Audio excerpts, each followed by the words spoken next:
In terms of business dealings that Web3 companies have, right? You mentioned a bit about this, that there is literally no regulations about Web3 companies currently existing, because, and this is something as a developer I understand, because startups are kind of tech startups particularly are built by developers primarily, right? And developers build. They don't actually think about marketing. They don't think about accounting. They don't think about business, right? They just want to build, right? But when it has grown and in such proportions, right? When across the world people are building together, and it has grown to such a level, then that is when we need people like you or people like me who come from marketing side of things. So that is where these regulations also start get the rules start getting built, the regulations follow, the compliances follow, right? So when a company like a Web3 startup wants to get into a business dealing, and I'm asking this because you have done it in the past, so what are the regulations that are currently not existing for Web3 startups, what you had to build from scratch, and how did you kind of manage this entire transition? Because you are also working with a registered company in some country, right? Versus a Web3 startup which may or may not be registered. I'm not very sure, right? So it may be a DAO system also. I'm not sure. But how does a dealing like that, a business dealing like that work out? See, the core business dealing is the same as any business dealing between a company. But the only thing I would say is that the first thing you do in a transaction is have a contract or an agreement that solidifies both parties, intentions and everything. So the only thing is that there is no regulation around it per se, but there's no need of, it would be wrong to say there is no regulation around it. There are existing contract laws. Technically, they are the ones that apply. But the problem with Web3 is that the contracts and once again, there's a mode of payment discrepancy when you're creating or you're giving certain services that are not defined in the legal sense. So when it comes to business dealings, it's not the lack of regulations. It's the fact that Web3 in general, as you mentioned, people are coming from all over the world to build. It's so decentralized with, transactions taking place all over the world. It becomes a little complex. And it's not the lack of regulation. It's the Web3 companies themselves who don't do their due diligence, who don't, establish, who don't properly formulate agreements, who don't properly conduct KYCs. Now, see, if you know that you are under scrutiny in general, your business, your nature of business is such that it can be tomorrow, people can pull you up, a regulator can pull you up.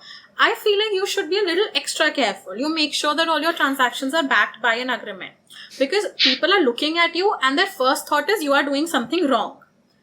That is a wrong assumption to have, but yes, because of the nature of your business, because of the fact that you can do more wrong, let's face it, there is a huge potential of blockchain misuse. Tomorrow, a company can very easily siphon off money and can be involved in, money laundering, if illegal funding, illegal funds siphoning off very easily in the blockchain as compared to it would have been through fiat currency or in a normal sphere of work, because it's accepted that a blockchain company is going to have entities a lot of places all over the world. They're going to conduct transactions via crypto. They're going to have transactions on the blockchain. So there is a huge possibility that, I will not mince my words, and I will say that there are a lot of transactions on the blockchain today as well that are not legal, that are not for the right purposes. It has a huge potential of being misused, and it is being misused today. I think you would agree as well. It is being misused. That is the sad reality. So your business, prima facie, when somebody looks at you, their initial assumption is you are doing something wrong. So what I feel is that you should be extra careful. You make sure that if you're giving any funds or receiving any funds, you have a proper agreement, you have a proper, you have all the other parties' documents, you have done your due diligence. You have an internal, you have your policies formulated that, okay, whenever a regulator comes to you, they ask you, okay, Prashant, you have this company, you are the director. What are you doing to ensure that your company is doing legal things? As a director, you can't go after every employee and make sure your employee is doing legal things. But yes, you can say that I have a company-wide policy. I notify my employees. I have a company policy to conduct KYC checks. I have a company policy to not accept any payment without an agreement. I have a company policy, I have these company policies. I verify every sender's name through the international terrorist list. I verify it through international financial list. I verify it with the Indian regulators. Is this person, there are platforms that do that conduct KYC and KYB checks on your behalf, and you're supposed to do that, so that tomorrow if somebody pulls up a transaction that you have done, or somebody pulls up a business that you were involved in, that okay fine, XYZ company is conducting illegal businesses, now we are going to go after every company that XYZ conducted business with. You have your ducks in the row that when I conducted business with them, I did all my due diligence. So that is something that Web3 businesses need to be extra careful about, which I feel somewhere or the other they are not doing at all. True.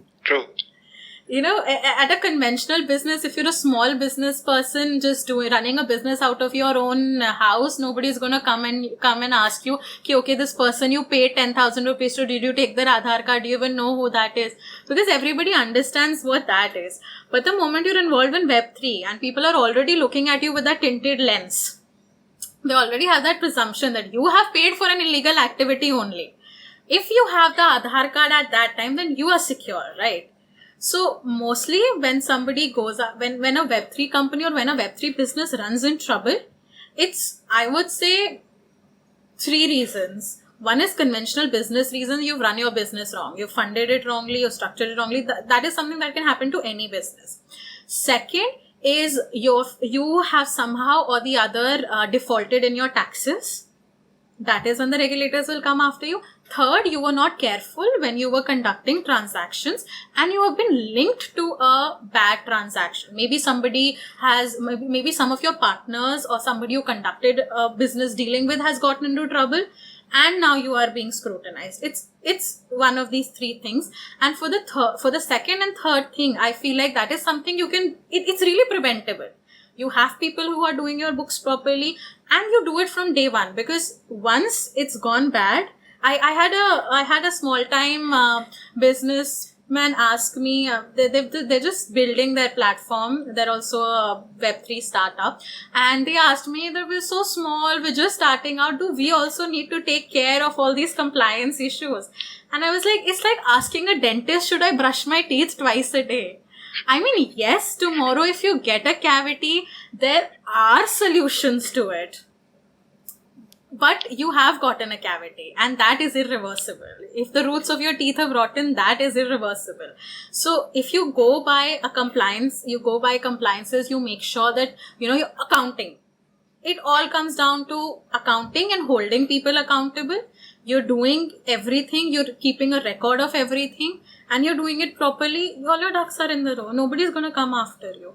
And even if you have done something wrong, even if you have transacted with the wrong person, if your liability ends at your due diligence, as long as you can show I did my due diligence, even if that transaction has turned into something wrong, you are at least safe from that part. The only problem with Web3 is that because a lot of people say, even by nature of, if you're transacting with a DAO or if you're conducting a business dealing with a DAO, how do you make sure that all your ducks are in the row? Because there is no background check that you can run on somebody. They don't have any, entity documents that you can collect for your records.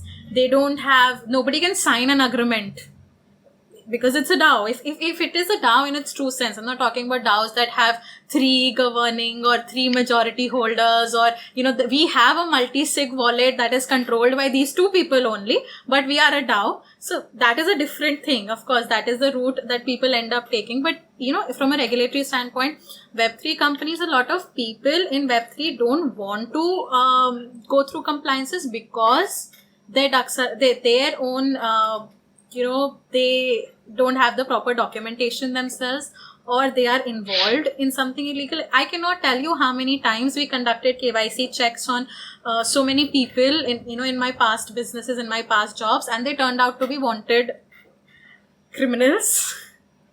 and people who had been disqualified by the government to hold businesses, who had fraud convictions against them.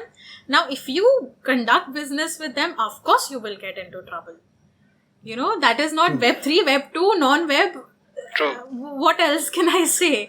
So that is the problem with Web3, that, a lot of people are using the space as a cover. And that is what's giving all other people who are doing good the bad name.